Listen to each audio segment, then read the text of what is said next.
everything, the borders in which we operate, come down to the self-image.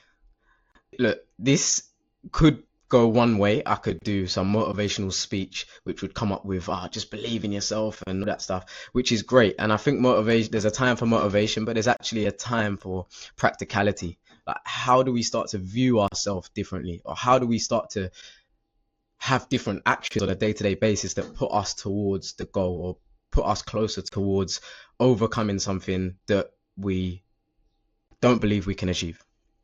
And it comes down to self-image. So by the end of this video, you're going to have a clear understanding of self-image, how it works in the subconscious, in our mind, and most importantly, some little shifts that we can make that will enable us to have a better self-image. Let's get into the definition of self-image. So self-image is the idea one has of one's abilities, appearance, and personality. This one stuff. It's the idea that we have of our ability, appearance, and personality. So what I've done is to understand how to build a better self-image, we need to really break it down of what actually is the self-image. So we've broken it down into 3 areas. That's ability, appearance, and personality, because these are the 3 things that make up our perception of ourselves, which is our self-image. So the first one, abilities, that's a talent, skill, a proficiency in a particular area, something that we can do or something that we can't do, like our actual abilities. The next one is appearance. How does it look? So the way that we look, or the way that something that we do looks. And then the last one is our personality, which is obviously the combination of our characteristics and our qualities that form our character, like us. These 3 things create the self-image.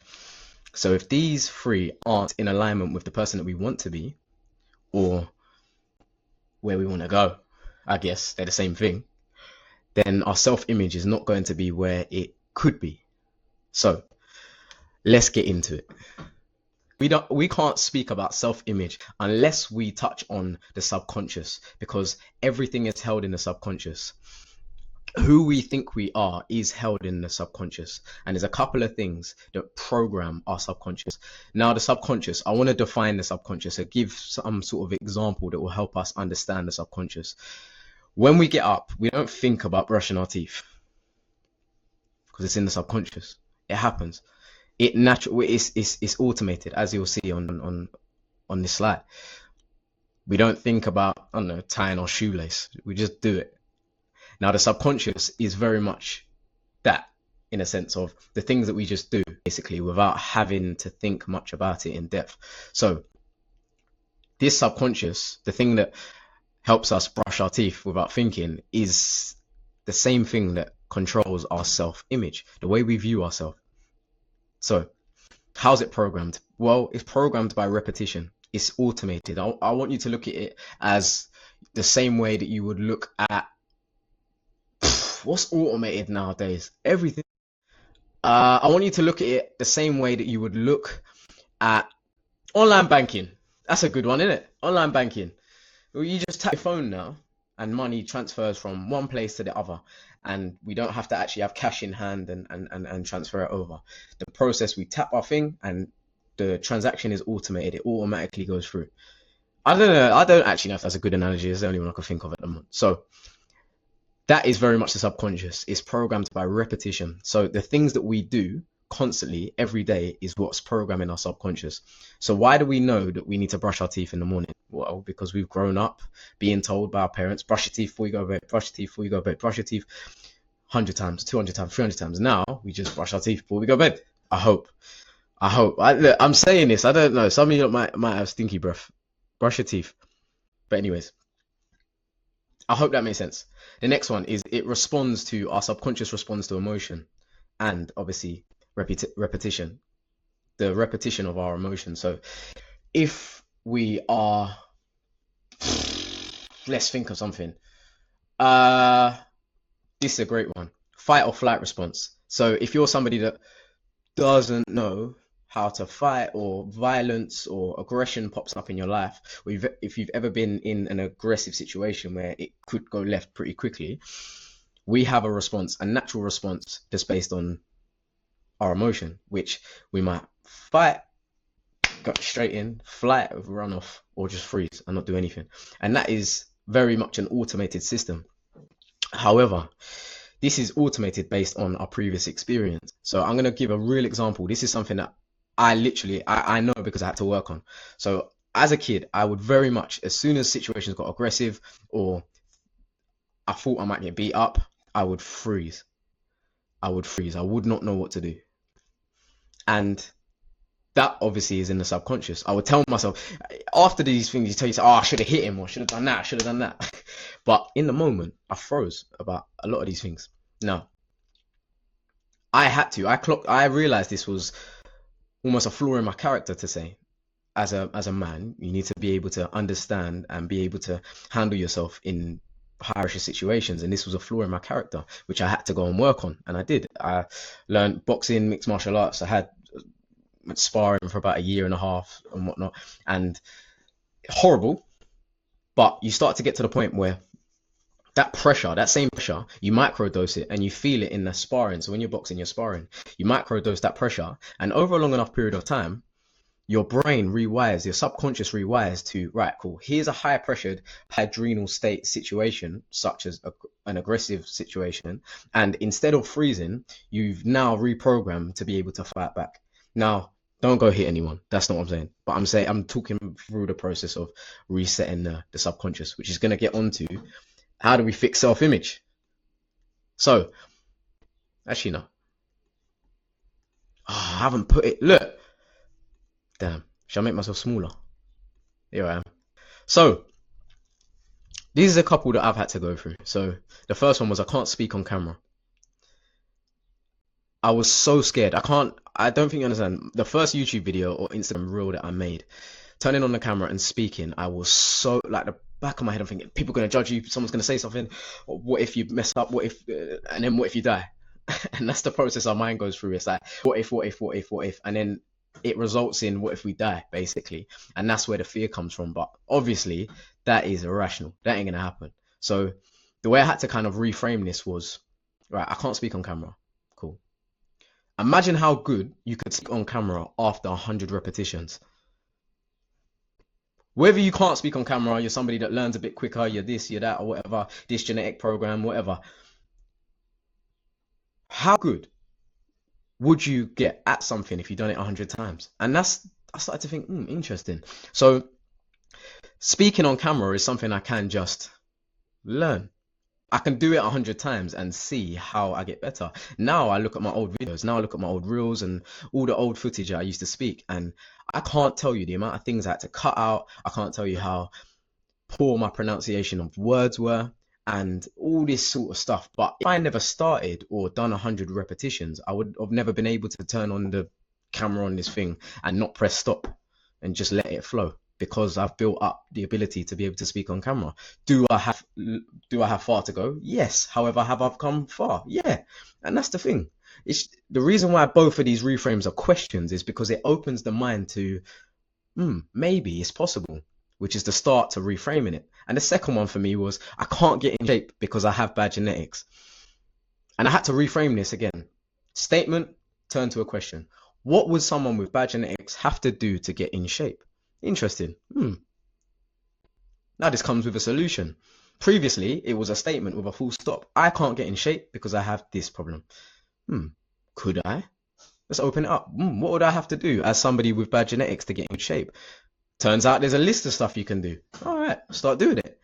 And only through opening it up for a question is how I was able to slowly start to reframe my self-image and how I looked at myself, and then by extension spoke about myself. And this is, we're going to get into how to solve it. Boom. Reframe the self. Let me make myself big. I'm huge. All right. So the first one. So these are 3 steps per se, keys, unlocks, whatever you want to call it, to reframing our self-image, the way that we view ourselves, and obviously by extension, the way that we speak about ourselves. So the first one, visualization, is extremely powerful. Now, anyone that knows me, I'm not a big fan of affirmation, standing in the mirror and telling yourself you're good at something you're not. I'm not a big fan of that. However, picturing the end goal, sorry, not picturing the end goal, don't do that. Don't picture the end goal. The micro habit. So let's go back to starting to get into a bit better shape. Picture the micro habit of a human being who is in good shape. What's the micro habit they do? Well, first of all, they probably track what comes in and out of their body. That's the first, like, just on the baseline. Oh, so if I just started tracking what I ate, forget about training, forget about calories in, calories out, forget about mechanical tension, forget about all of this stuff that builds muscle and loses fat, and forget all of that. Throw it away. If I just track what I ate, would I be closer to becoming a person who is in good shape? Yes, 100%. And start to visualize yourself doing it. This is really key. So I'm a smoker trying to quit. I'm a smoker trying to quit. So that, therefore, you are constantly, even if you go 100 days without smoking, you are a smoker, which means when you fall back into smoking, or if you have a cigarette, that is who you are. Whereas if we reverse it, I'm not a smoker. Now, even if you did relapse and you went and had a cigarette, now that's outside of your norm. Your norm is I'm not a smoker. So you've stepped outside of your norm. I hope this makes sense. So I'm not a smoker. You step outside of your norm if you relapsed. Whereas I'm a smoker trying to quit. You're always outside. You're a smoker trying to quit, which means you're a smoker that's not smoking. That doesn't make sense. And your brain's going to think that doesn't make sense. So you always end up back in the box that you've put yourself in, or that you've created. We all create boxes and we operate within them. That is extremely important. Wins. Probably heard me talk about small wins before, but they're incredibly important for building confidence. All of that stuff, motivation, everything comes down to just small wins, because it goes from confidence or false confidence to actual competence in your brain, thinking, oh right, I'm actually quite good at this stuff. A win is a win. As I said, the brain don't know the difference. Our brains are extremely clever and also kind of dumb. Our brain doesn't really know the difference between a small win and a big win. Oh, so a great line from a guy called James Smith on YouTube. He's fantastic. And he said he felt the same when he got his first client as when he got his, reframe. He said he felt better getting his first client for like his coaching and his programs. He said he felt better getting his first client than he did getting 1,000th. Now, that doesn't make sense technically, but the brain doesn't know the difference. So when we do these small wins, we're building towards. So the problem is, go back to the first one. We visualize the end goal and the person or the achievements that we have. When we visualize that stuff, we think we're so far from it, but we're not. We don't want the actual thing. We want the feeling it brings. Well, you can get that feeling now through small wins. So we'll go back to the person trying to get in shape. The person trying to get in shape, don't think about the person in shape. And this is a very interesting one. This is another analogy. Well, it's not an analogy. It's an actual example. Whether you're somebody that is you could have someone that's extremely overweight that drops 10 pounds, 20 pounds, and they feel on top of the world.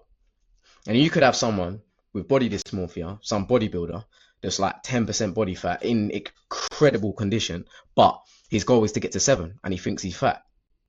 Who's having a better experience? Do you know what I mean? Like, who's actually having a better experience? It's the person who's mad overweight. They're actually having a better experience because they're in their mind, they're progressing. In this guy's mind, he's not. But yeah, I hope that helped. And actionable. Pick one of these. Just pick one and try to do it. I would always say and recommend. Well, I don't know what I would recommend. Identity-based speech. First of all, be very careful about how you speak about yourself. Give yourself grace, but speak with a confidence. Speak with conviction that you are the person you're trying to become. And then slowly it will manifest into reality. Don't be nasty to yourself. Don't call yourself names, because the body doesn't, as I said, the body and the brain don't know the difference between something real and something imagined. If you imagine yourself to be an idiot or someone that can't speak or a smoker or whatever, at some point you're going to become it, or you're going to stay it. But yeah, other than that, love is love. I'll see you in the next one, G's.